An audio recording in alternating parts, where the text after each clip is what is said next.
Hello. Good morning. Good morning. It's still morning.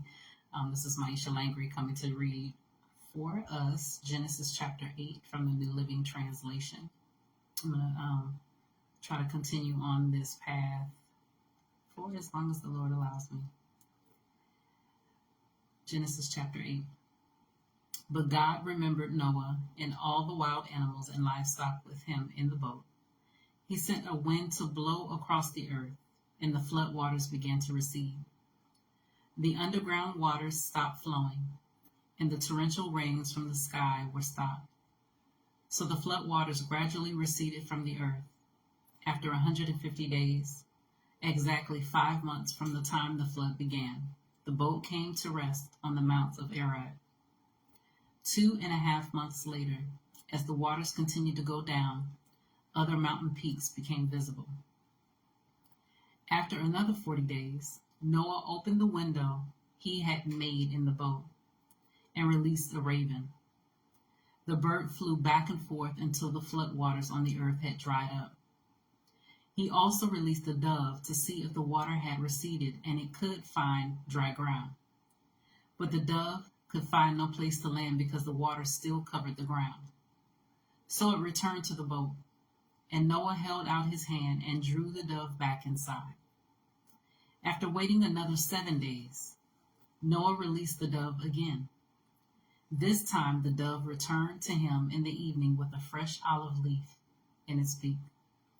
Then Noah knew that the flood waters were almost gone. He waited another 7 days and then released the dove again.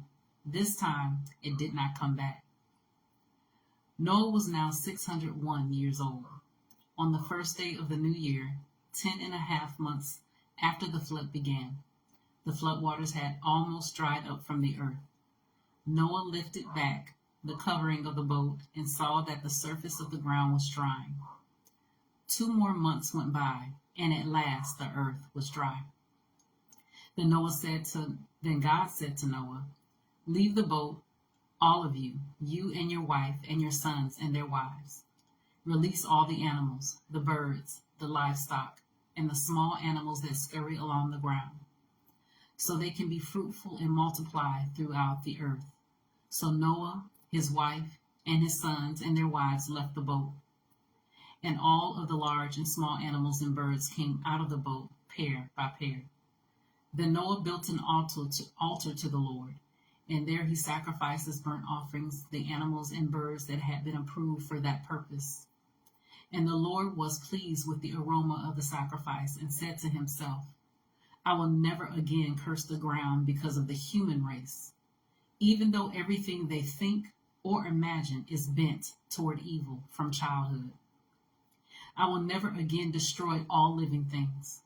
As long as the earth remains, there will be planting and harvest, cold and heat, summer and winter, day and night." That was the reading for Genesis chapter 8, the New Living Translation. You guys have an amazing day. It's good to see you, Tasha. I hope you're well. I'll see you guys prayerfully tomorrow for another chapter reading.